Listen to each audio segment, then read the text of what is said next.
Hello，大家好，我是议员。在上一个影片发布之后呢，就有不少的观众就觉得说，官方问的那些问题啊，全部都不是很重要啊，全部都是那种他们自己想要问的问题，而不是玩家真正想要问的问题而已。并且我也是有跟大家讲过，其实我去线下聚会的时候，也是有跟策划1对1的会谈嘛。但其实有不少人就好奇说，我到底有没有跟玩家争取一些玩家想要的东西，或者是讲到游戏核心的问题。所以今天我就给大家看我整理了这些问题给官方策划去聊去讨论的内容。当然我不能讲策划他回复我什么东西，我只能跟大家讲我这里私底下是跟他们讲过什么，还有问题出现在哪里。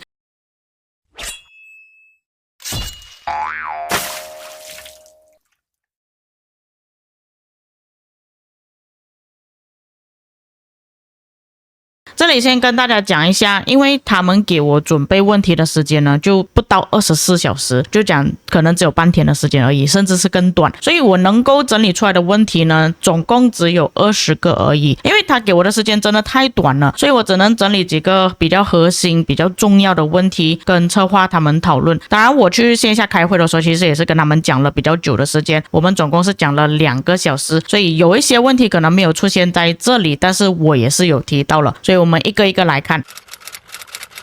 比较核心的问题就是大家会时常提到的，就是伺服器太多，玩家很分散，不活跃的王国可能20个人都不到，要做活动的时候不方便，比如说埃及之战、牛车、暗影堡垒等等，王国长时间不活跃，容易让玩家离开游戏。对于这个问题有什么解决的方法？这个相信是那种 CD 主王国啊，或者是真的很不活跃的王国都会遇到的问题。就比方说像我自己的王国，就是人其实是足够去打埃及之战，就是满15个人的，但是会参加埃及之战的人其实并不是很多，来来去去就只有那5-6个人而已。所以有很多时间其实我们都是要找我们自己小号去参加埃及之战，就有这样子的问题存在。所以还有包括其他的活动，像牛车、暗影堡垒呢，有时候都差一点没有办法去通过，甚至是没有办法完成的，就这样子的现象。伺服器过多，这个也是大家能够实际感受到的问题啊，因为我们国际服的伺服器真的是太夸张了。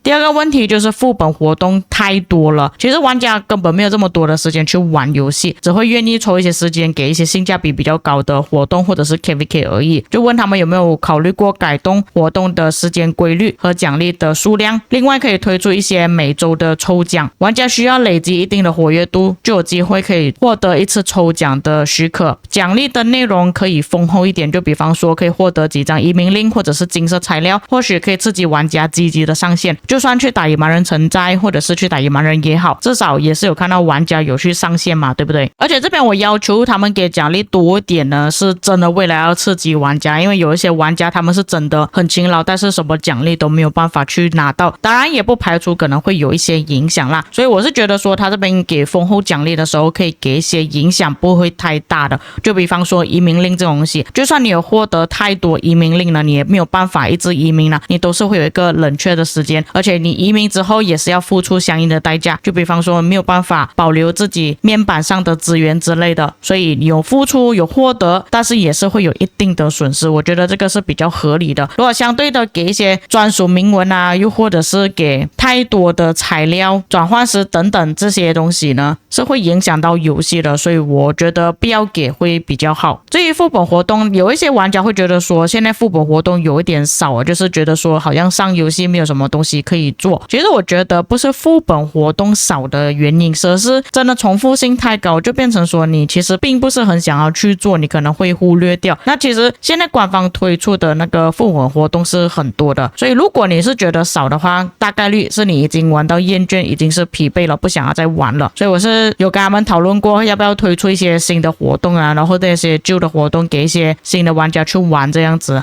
玩家就会有新鲜感嘛。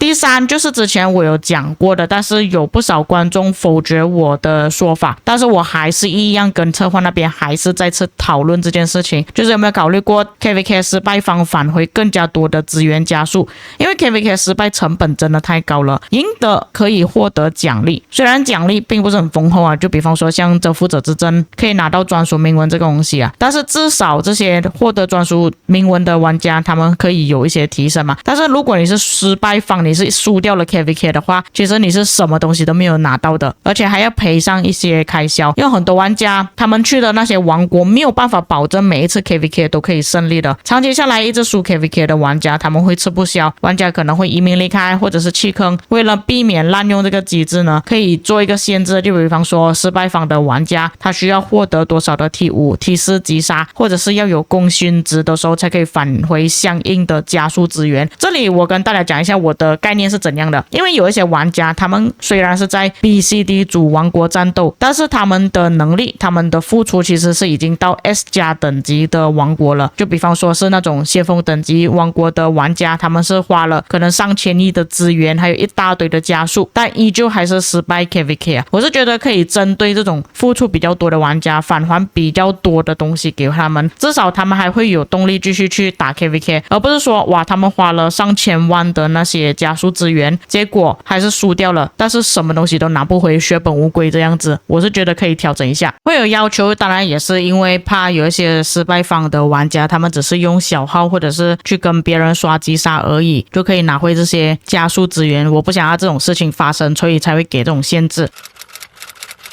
另外一个就是前阵子我做影片有提到的，旧的统帅可以在博物馆加强提升，但是大多数统帅其实依旧还是没有办法用于过渡期的效果其实也并不是很大，多数玩家还是会选择新的统帅想要废物利用，让旧的统帅重返战场，或让旧的统帅能够有其他的用途。因为随着游戏版本的更新，统帅只会越来越多，废掉的统帅也会变得越来越多，需要解决这个问题。 OK， 那其实我在发布那个影片之后，我也是有看评论区啊，有一些玩家就觉得说其实没有必要就是把那些旧的统帅就回归到战场还是怎样，但是你没有办法避免的问题就是你的统帅池肯定会越来越多统帅，就比方说我们现在已经搁置的3、4、5代的统帅全部都在我们的统帅池，那大多数的玩家都不会用到这些统帅，那你放着也只是放着而已，你没有明白我的意思吗？那你也是要解决掉这些已经是没有用但是还是停留在我们统帅池的这些统帅嘛。 OK， 要么你就直接把这些没有用的统帅全部移除掉，或者是要么你就把它分类在另外一边，就是让我们在点开的时候不会再查看到这些统帅，不然我们每一次要找一些统帅又要拉很久，那个统帅栏越来越长这样子。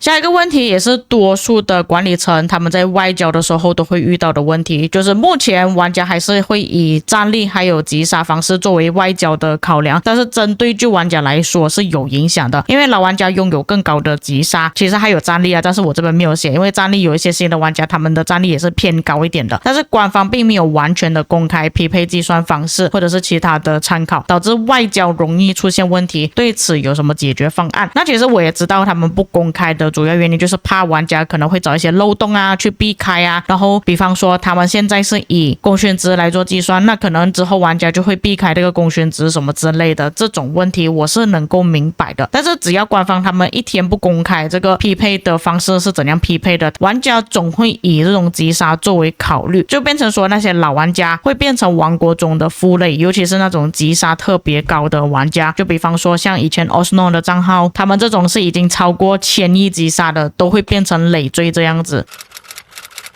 第6个问题，游戏的核心还是在战斗，但是目前感觉游戏不打架的时间比打架的时间还要更长，这个相信是大家都有体会到了。就比方说像一个 KVK 是50天的时间，但是你实际上战斗的时间可能就只有7天甚至更短，那你花水晶科技花在这上面是为了什么东西呢？花了这么多的钱和精力去培养账号，但是一个赛季下来只打不到7天的仗，锦标赛也没有后续的声音了，奥西里斯联赛也不是每天进行的，需要更多类似 KVK 的对战，但是不晓消耗资源加速的活动，让玩家可以享受战斗的乐趣，而不是天天种田而已。那其实他们在官方线下聚会的时候也是有说到之后万国锦标赛会回归啦，也是有跟我说一些锦标赛他们要怎样去处理的问题，所以我个人是觉得说他们之后会把重心先放在万国锦标赛，那之后会不会推出更加多类似像 KVK 这样子的活动，或者是让玩家能够组队去战斗的活动呢？这个要看他们后续的更新了。但我这边主要的问题还是想要让玩家有东西去做，而不是每天做一些小活动，但是你拿到了这么多的材料资源去做你的装备军器，还有购买水晶科技，但是都徒劳，完全没有用到，这个是我考虑的一点。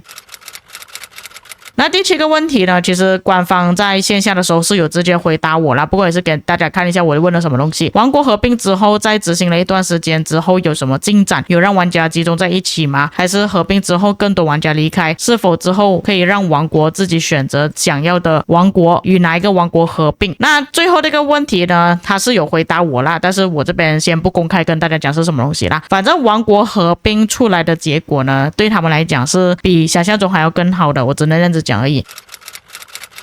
第8，是否有考虑取消水晶科技？这个也是大家一直想要的东西。现在的 KVK 战斗的时间其实很短，基本上就打几天而已，甚至不打。水晶科技提升花了整个半个赛季的时间和大量的金钱，用的时间又那么短，又会重置，还不如直接移除掉，让玩家放开点去玩 KVK。当然我这边所说的取消水晶科技呢，并不是说每个地图的水晶科技给移除掉了，就比方说你可以半年出一个没有水晶科技版本的KVK， 或者是可能隔好几个月才推出，或者是可能每一次出现报名的时候都会有一个地图是没有水晶科技的。这里我的想法是，你与其你搞那种水晶科技然后去赚玩家的钱，但是没有 KVK 打，还不如你推出一个 KVK 是没有水晶科技的，玩家可能可以放得更开去打 KVK， 因为他们差距不会太大了嘛。或许出来的结果比我们想象中还要更好。在没有水晶科技的情况下，大家就不会有这么多的顾虑，可能开打的时间也会比较大，也比较长一点。那当玩家愿意去打架，有消耗资源加速还有兵力的时候，官方其实也是在赚钱的，因为他们需要买礼包或者是做活动之类的去赚回这些损失的部分嘛。所以我是这样子跟官方讲啦，至于他们会不会考虑推出这样子没有水晶科技版本的 KVK 呢，这个就看他们了。因为这个取消水晶科技的部分呢，是很多玩家都有要求的，我只是想到了另外一个方案去给他们决定说要不要推出而已，所以决定权还是在策划手上。